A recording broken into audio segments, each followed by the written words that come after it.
మీ ముందుకు తెచ్చేసాను రాడిష్ పచ్చడి రెసిపీ. దానికోసం ముందుగా రాడిష్ని తీసుకొని స్కిన్ పీల్ ఆఫ్ చేసేసి ముక్కలు కట్ చేసేసుకోవాలి.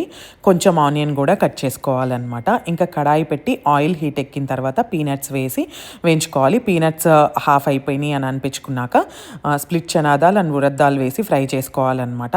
అందెన్ ఇవి ఫ్రై అయిన తర్వాత ధనియాలు వేసుకోవాలి. బేసిక్గా ఏంటంటే పప్పులు ఉడకడానికి టైం పడుతుంది కదా ఫ్రై అవ్వడానికి, అందుకని చెప్పి ముందు వేస్తున్నాను. ఇవన్నీ ఒకేసారి వేసుకొని కూడా చేసుకోవచ్చు. ఇంకా జీరా అండ్ దెన్ రెడ్ చిల్లీ కూడా వేసి ఫ్రై చేసేసాను. బేసిక్గా ఈ మిక్స్ ఉంది కదా, నేను ఏ పచ్చడికి ఈ మిక్స్ వేయను అనమాట, నార్మల్గానే చేస్తాను. కాకపోతే ఏంటంటే రాడిష్ కొంచెం ఒక రకంగా డిఫరెంట్ టేస్ట్ ఉంటుంది కదా, అందుకని చెప్పి ఈ పప్పులు అవన్నీ వేసాను అనమాట. మంచిగా ఆ పప్పులన్నీ ఫ్రై అయిపోయిన తర్వాత సైడ్కి తీసేసుకోవాలి. ఇంకా అదే కడాయిలో రాడిష్ ముక్కలు వేసుకొని కుక్ చేసుకోవాలి. హాఫ్ కుక్ అయిన తర్వాత ఆనియన్స్ కూడా వేసుకొని మంచిగా కుక్ చేసుకోవాలి. కుక్ అయిపోయిన తర్వాత స్టవ్ ఆఫ్ చేసేసుకొని నేను ఆ ముక్కల మధ్యలోనే చింతపండు పెట్టేస్తాను, ఎందుకంటే ఆ వేడికి మగ్గిపోతుంది.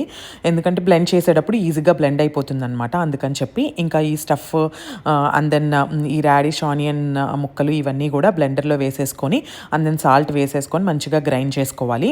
పోపు కావాలంటే వేసుకోవచ్చు, నేనైతే వేయలేదు.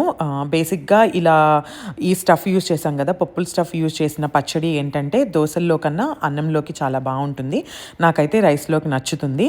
సో గుమగుమలాడే రాడిష్ పచ్చడి రెడీ. ఇప్పుడు కొంచెం పచ్చడి తీసుకొని వెళ్ళి నా ల్యాబ్ రైట్ మీద టెస్ట్ చేద్దాం, ఏమంటాడో చూద్దాం.